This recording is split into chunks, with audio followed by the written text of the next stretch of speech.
오늘 말씀의 제목은요, 여호와께 돌아오려거든 이라는 오늘 본문에 있는 말씀 그대로 우리의 기도 제목으로 삼기를 원합니다. 어느 날 사무엘에게 정보 하나가 들려지게 되는데요, 블레셋이 침공을 준비한다고 하는 것입니다. 그 호전적인 민족이 이제 이스라엘을 공격한다고 하니까 백성들이 불안에 떨게 되겠죠. 그때 사무엘은 백성들에게 우리가 이 전쟁에서 이길 수 있는 방법은 하나밖에 없다. 그것은 우리가 여호와 하나님 앞에 돌아가는 것이다 라고 하는 것이죠. 돌아가는 것이다. 많은 경우가 사실 여호와 하나님을 떠나서 일어나는 우리의 일들이 아닌가, 저는 그렇게 생각을 합니다. 가정의 일, 개인의 일, 또 교회와 국가의 많은 염려스러운 일들이 우리가 뭘 특별히 일을 하다가 잘못하거나 잘못된 방식으로 했다거나 그런 것보다도 하나님을 떠난 그 결과가 우리에게 이렇게 고통으로 다가오는 것이 아닌가. 왜냐하면 역사를 주관하시고 우리의 생사복을 주장하시는 것이 하나님의 손에 있기 때문에 하나님과 함께 동행하고 거하면은 우리에게 그런 일들이 일어나지조차 않는데, 우리가 하나님을 떠난 결과로 참 우리가 겪지 않아도 되는 수많은 고난을 지금 겪고 있는 그런 일들이 참 많다 하는 것입니다. 이 당시의 시대적 상황은 앞뒤 성경을 여러분들 조금씩만 보시면 다 아시는 얘기지만, 이제 이스라엘의 법궤를 앞세워서 전쟁을 하다가 법궤를 빼앗기죠. 빼앗겼다가 법궤가 스스로 이제 신상과 전쟁을 해서 이기시고 다곤 신장을 부러뜨리고 무너뜨리고 또 재앙을 내리심으로 말미암아 이제 그들이 이 법궤를 돌려보내게 됩니다. 그래서 길앗 여아림이라는 곳에 잠시 이제 법궤를 모셔두고 있었던 그런 때였습니다. 이제 법궤를 온전히 이전처럼 회복하지도 못하고 있어요. 이스라엘 백성들의 마음속엔 그래도 참 희망적인 하나의 성경 구절이 나오는데, 오늘 7장을 읽으셨는데 그 7장 바로 2절 초반에 보니까 이스라엘 온 족속이 여호와를 사모하고 있었다. 여호와 하나님을 굉장히 사모하는 마음이 있었다. 영적인 어떤 부흥기가 시작된 것을 보여주는 것입니다. 그래서 오늘 사무엘은 백성들에게 우리가 여호와께로 돌아가는 것이 승리의 비결이고 회복의 비결인데, 그러면 여호와께 돌아가는 방법이 뭐냐, 이것을 지금 가르쳐 주고 있는 것입니다.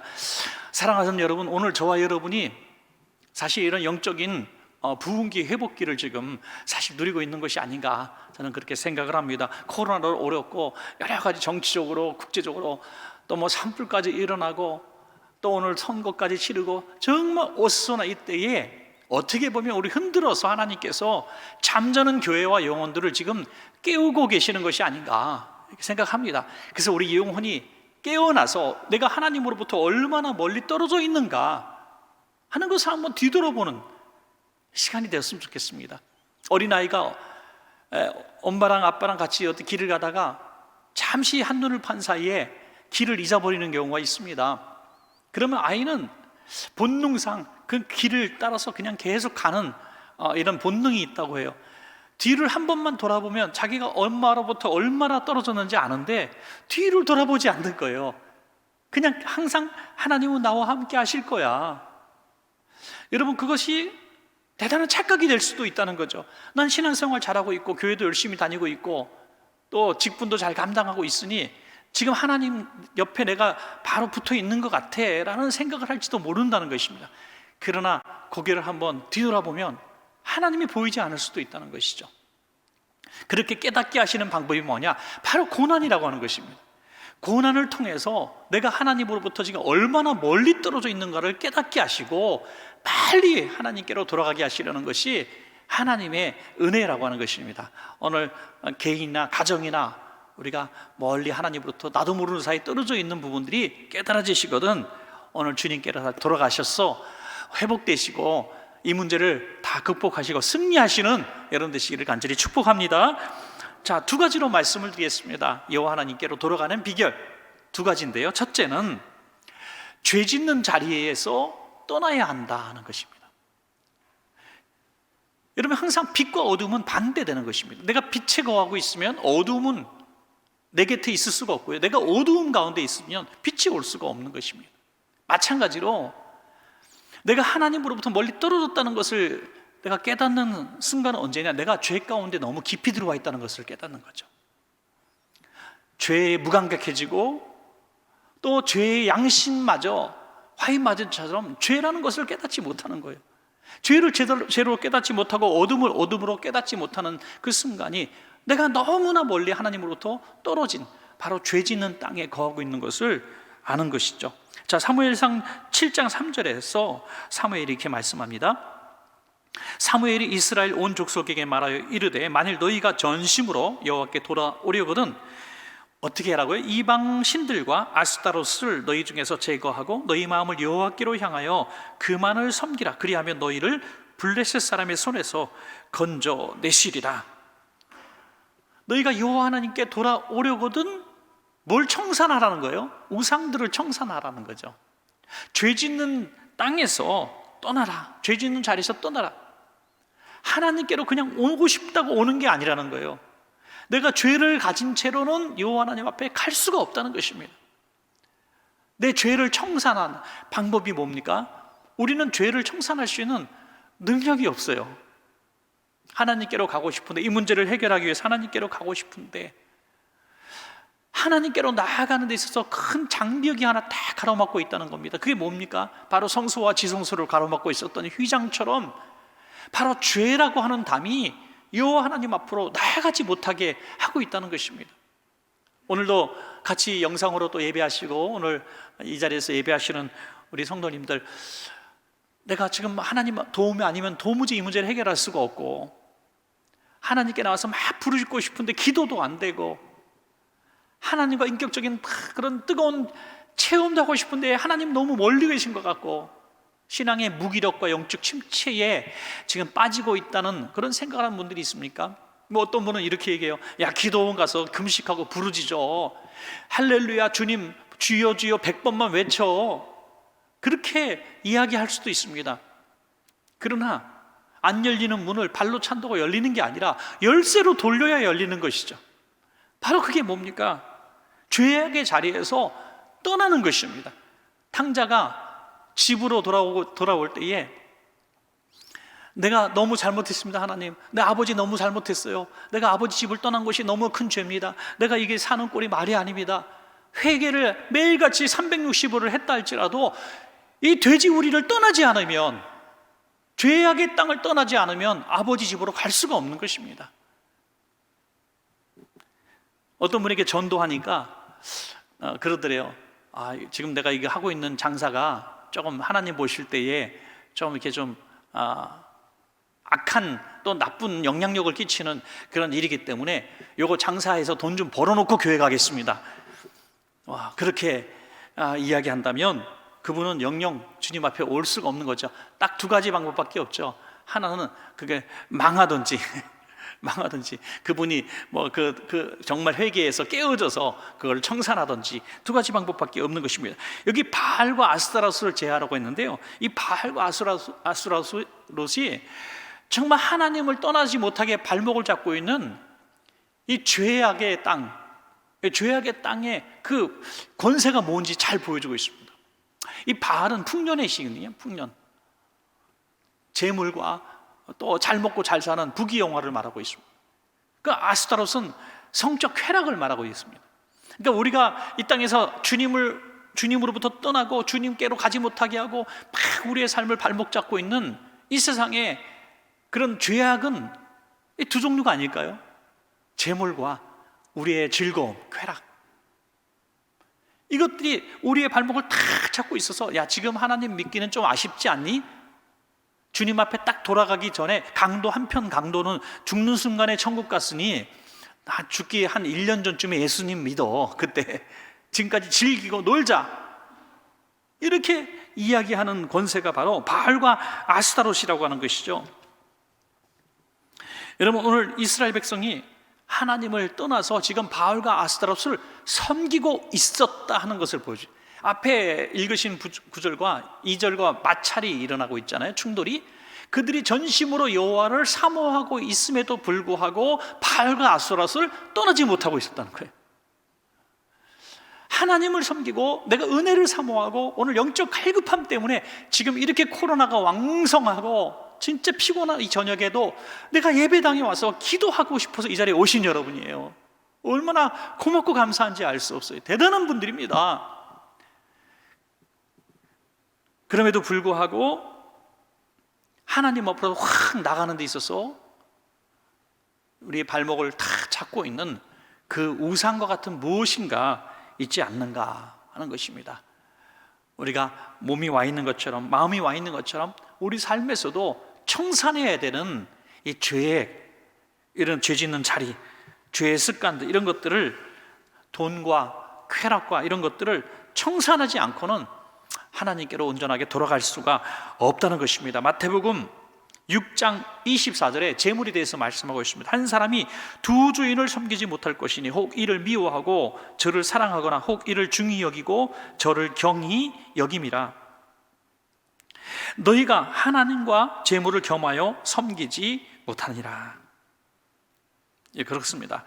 우리가 죄 짓는 자리, 이 바로 물질에 사로잡히고 물질이 내 인생의 성공이고 물질이 최고야 하는 이런 마음들, 이런 것들을 청산하지 못하고 내 쾌락이 최고야, 즐거움이 최고야, 내 꿈이 최고야 하는 이런 것들을 청산하지 못하면 절대로 죄의 땅에서 벗어날 수가 없습니다. 많은 분들이 이 어떤 신앙의 반복적인 사이클을 가지고 있다 그러잖아요. 광야 이스라엘 백성이 아주 대표적으로 보인 겁니다. 하나님의 은혜로 구원을 받았습니다. 그런데 또 죄를 집니다. 하나님이 징계하십니다. 그러면 또 회개합니다. 그러면 하나님이 또 회복시켜 주십니다. 또 하나님의 은혜 속에 살다가 또 죄를 집니다. 또 하나님께 회개합니다. 하나님이 또 구원하십니다. 또 은혜 가운데 살다가 또 죄를 짓습니다. 계속 반복되는 거예요. 자, 그러면 왜 다시 죄로 돌아가느냐 이거예요. 반복이니까 다시 돌아간다는 거예요. 죄의 습관으로. 왜 돌아갈까요? 왜 돌아갈까요? 그것이 여전히 좋기 때문에, 즐겁기 때문에, 그것을 누리고 싶기 때문에 계속 죄 짓는 자리에 우리가 다시 들어갈 수밖에 없는 것입니다. 우리 사랑하는 우리 성도님들, 죄 짓는 자리를 온전히 떠나면은 우리는 다시 이런 징계와 이런 고난 속에 들어가지 않게 된다는 것입니다. 오늘 회개하는 것도 중요하고 주님 앞에 다시 돌아가는 것도 중요하지만 이 징계의 늪에 빠지는 이 죄 짓는 자리에서 우리가 죄 짓는 자리에 다시 들어가지 않는 것이 축복의 삶, 평강의 삶을 사는 가장 큰 비결인 줄 알고 오늘 하나님보다 더 사랑해서 더 깊이 빠지고 만드는 내가 가장 약점이 된 우상과 같은 것들이 있다면 이것들을 잘 극복하고 쳐내시는 우리 성도님들 다 되시기를 바랍니다.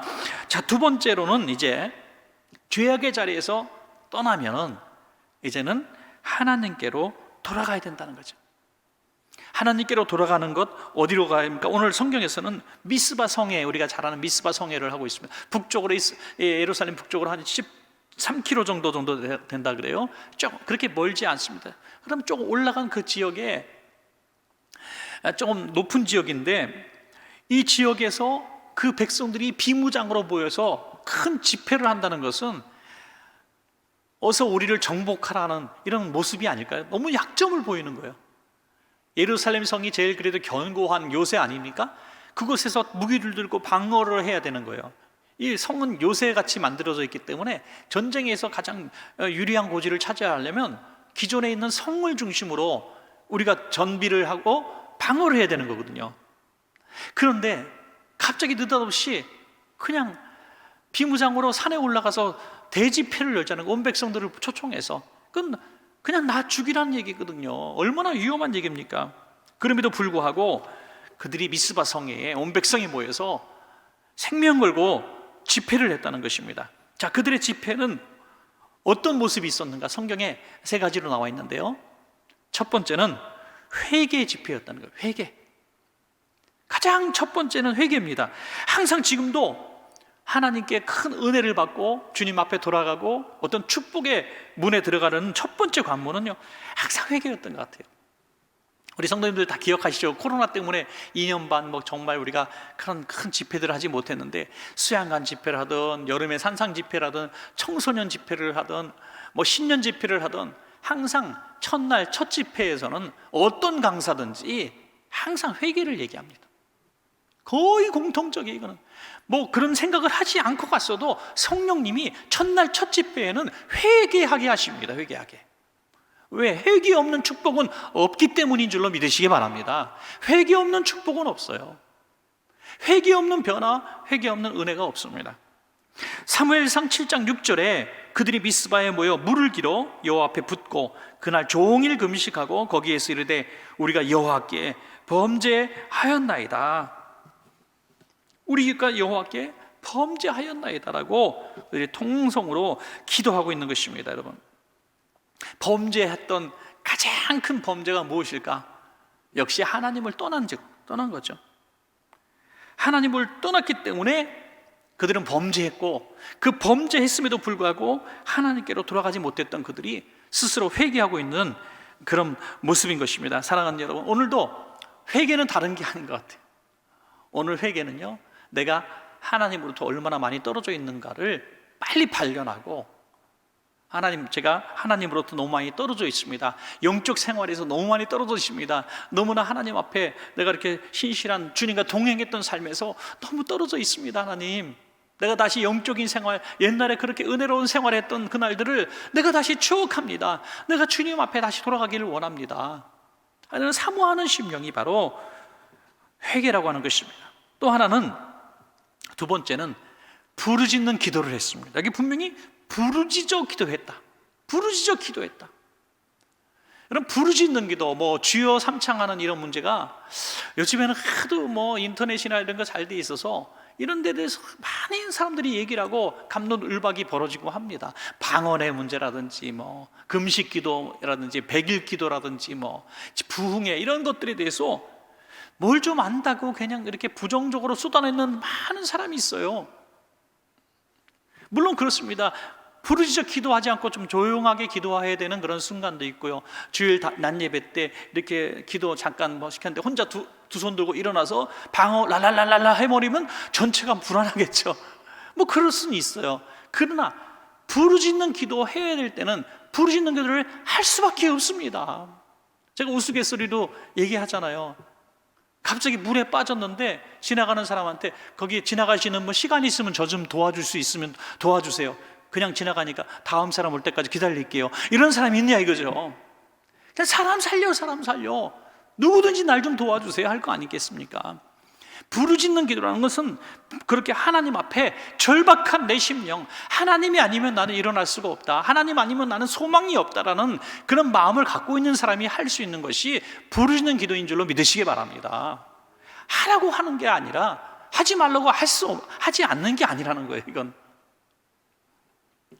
그래서 부르짖는 기도를 그들이 했을 때 우리 하나님께서 응답하시는 장면을 우리가 본문을 통해서 보게 됩니다. 자, 그런데 오늘 성경에 시기적으로 보면 재미있는 한 부분이 나오는데, 그들이 이제 영적 각성을 하고 목숨 걸고 미스바로 다 모였습니다. 그러면 그들의 마음속에 어떤 마음이 드는, 우리 기도하기 위해서 이렇게 많은 사람이 모였으니 정말 엘리제스상 때부터 하나님의 영이 떠난 그 이가봇의 시대의 그 오랜 세월이 지나고 이제 사무엘, 영적으로 뛰어난 사무엘 지도자의 지도에 따라서 우리가 모였으니 저들이 우리를 침략하려고 하는 계획을 다 포기하고 하나님이 역사하셔서 이 경내로 들어오지 못할 거야, 이런 생각들을 기대하지 않겠어요?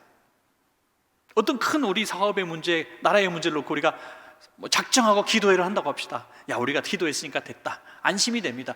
우리가 부르짖어 기도하고 막 외치고 기도하고 릴레이로 기도하면 하나님이 도와주실 거야, 이런 마음이 당연히 들지 않겠어요? 그런데 그들은 지금 침공한 상태가 아닌데 미스바에 모이니 침공을 시작하는 거예요. 뭐라고 신공합니까?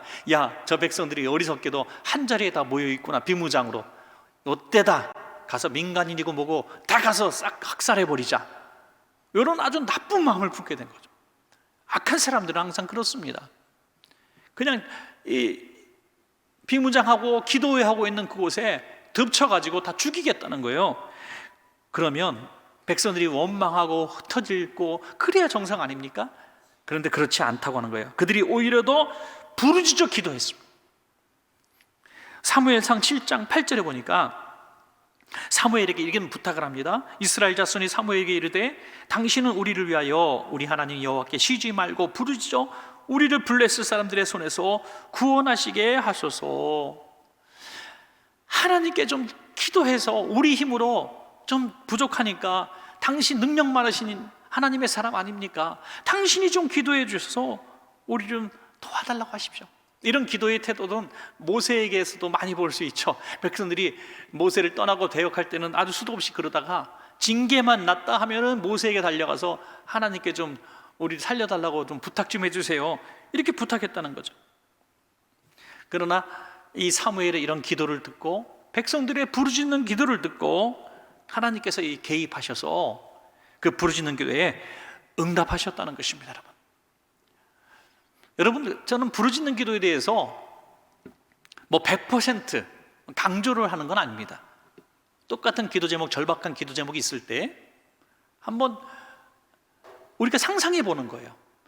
부르짖어 기도할 때 하나님이 더 빨리 응답하실까? 아니면 그냥 우리가 평소에 하듯이 경건하게 조용히 속으로 이렇게 뭐 생각했다가 조용하게 속으로 기도하는 기도에 하나님 더 응답 잘 하실까?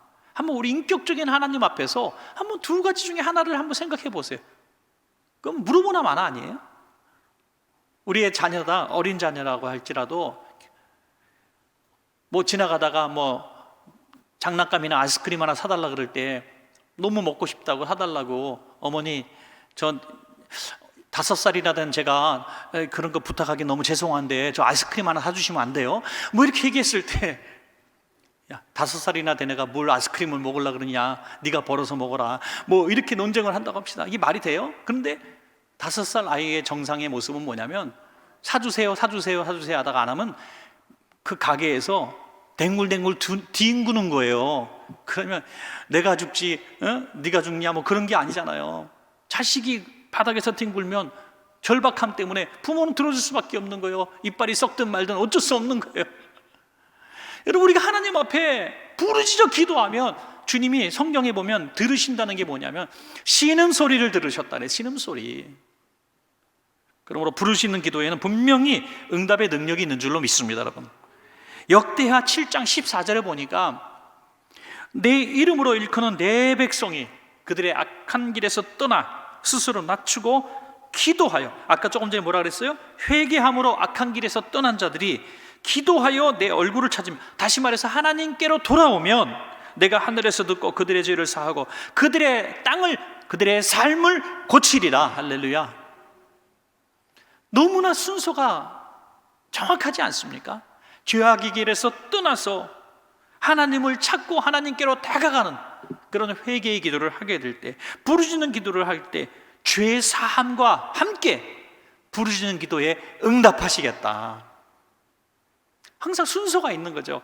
회개를 통해서 하나님을 떠난 것을 회개해서 하나님께로 다가가고, 그 다음에 부르짖는 길을 통해서 우리의 구할 것을 아뢰면 하나님이 회개하는 자에게 죄사함의 은혜와 베풀어 주심과 동시에 그 기도에 응답하시게 되는 것입니다. 여러분, 자, 마지막 세 번째는요, 그들이 온전한 예배를 드렸다는 것입니다. 온전한 예배.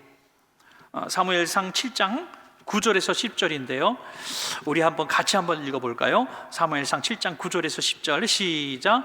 사무엘이 젖 먹는 어린 양 하나를 가져다가 온전한 번제를 여호와께 드리고 이스라엘을 위하여 여호와께 부르짖음에 여호와께서 응답하셨더라.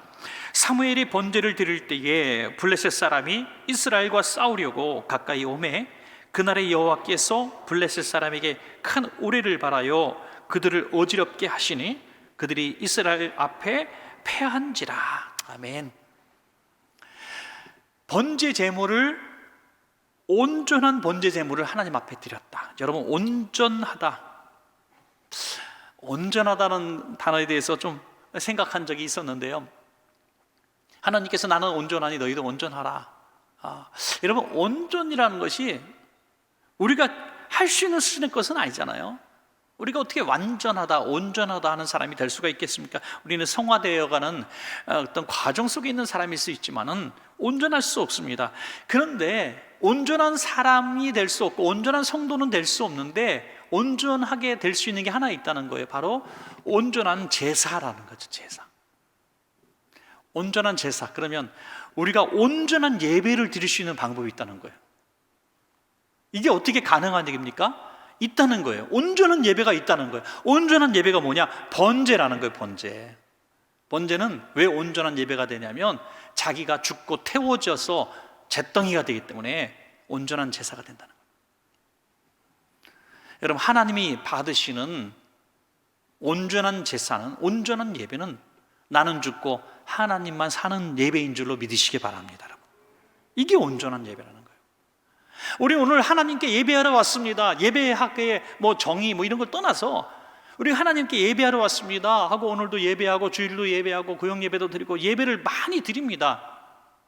근데 예배 때마다 우리는 이 마지막 예배의 온전함에 대해서 참 생각하지 못할 때가 너무 많고, 예배는 선물, 패키지 받는 선물 받는 시간으로 착각할 때가 참 많다는 거예요. 예배는 드리는 시간이거든요. 예배는 드리는 시간입니다.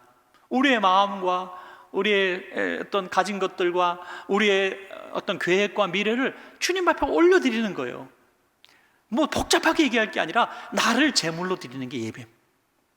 그게 진짜 예배고 온전한 예배고 하나님이 받으시는 예배라는 것입니다. 여러분, 그 예배가 받아질 때에 어떤 역사가 일어납니까? 나는 분명히 죽었어요. 하나님께 나를 맡겼어요. 그런데 하나님이 나를 죽게 하신 것이 아니라 나를 살게 하신다는 겁니다. 죽고자 하는 자는 살리라 라고 말씀하신 거죠. 하늘에 밀이 땅에 떨어져 죽으면 죽는 게 아니라 많은 열매를 맺느니라 그런 거예요. 여러분, 우리가 얼마나 많은 예배를, 헛된 예배를 드리고 아슬아슬하게 정말 은혜의 문턱까지 갔다가 받지 못하고 떠나버린 예배가 너무 허탕치 예배가 많다는 거예요. 왜? 죽지 않고 받으려고 살려고 했기 때문에. 여러분, 이 말씀에 오늘도 좀 힌트가 되고 은혜가 되시는 분은 예배 드릴 때마다 나를 죽이는 게 예배다, 내가 죽는 것이 예배다, 하나님께 드리는 게 예배다, 이렇게 늘 결심하고 예배하신다면 그 예배의 응답은, 역사가 일어날 줄로 믿습니다. 여러분, 사무엘상 7장 12절에 사무엘이 돌을 취하여 미스바와 센 사이에 세워 이르되 여호와께서 여기까지 우리를 도우셨다고 그 이름을 에벤 에셀이라 하니라. 이제 승리를 맛보게 되죠. 하나님께서 그들을 어지럽게 하셔서 충돌하게 하시고 이스라엘 백성은 거저 승리를 받게 된 것입니다. 죽고자 하고 온전한 예배 번제를 드렸는데 죽은 것은 적군이 죽었다는 거죠. 살고자 해서 예배 드렸다면 이런 승리가 없었을 텐데 죽고자 하는 예배를 드리니까 하나님이 살게 하셨다 하는 것입니다. 에벤에셀의 은혜를 얘기할 때는 항상 이 엘리 제사장 때의 이가봇을 항상 같이 얘기를 하고 있습니다. 엘리 제사장 때에는 하나님의 어떤 역사, 영적인 대화 이런 것들이 너무너무 희귀할 때예요. 말씀이 희귀할 때라고 했습니다. 왜?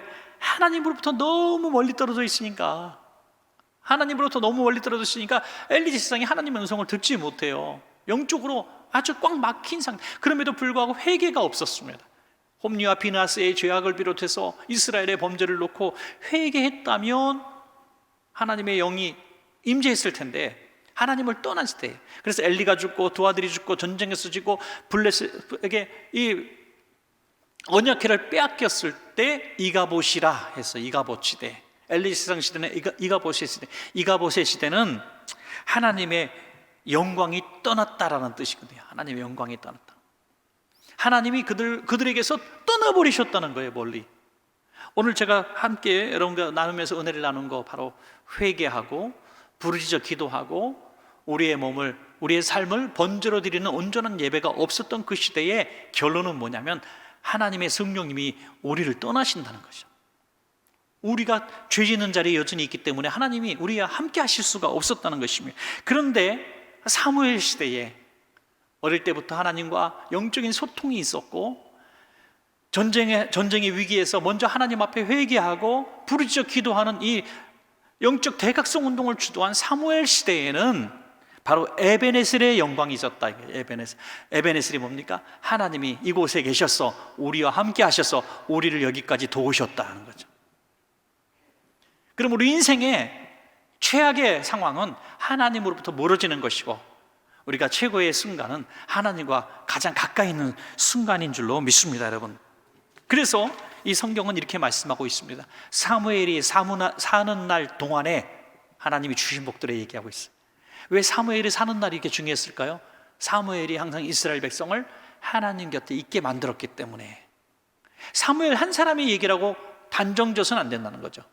이스라엘 백성이 사무엘의 말씀에 순종해서 하나님과 함께하는 복된 이 시간들을 가졌기 때문에 하나님이 이스라엘 백성 국경을 튼튼하게 하시고 적들이 침범하지 못하게 하시고 성읍을 더 잃었던 성읍들을 다 빼앗게, 다시 되찾게 하셨다는 것입니다. 사랑하는 여러분, 오늘 우리가 기도해야 될 기도 제목들이 오늘 본문에서 찾아지시길 바랍니다. 오늘 하나님께로 돌아가는, 또 하나님께로 돌아오려거든 이렇게 하라 하셨던 이 말씀처럼 회개, 부르짖는 기도, 온전한 번제의 예배를 드리심으로 여러분 진짜 피가 튀고 또 우리 삶 가운데 막 칼소리가 나고 이런 전투적인 삶에도 하나님의 영적인 승리가 먼저 있은 다음에 하나님이 개입하셔서 여러분 우리 모두에게도 개인적으로, 기업에도, 국가적으로도 승리를 주실 줄로 믿습니다.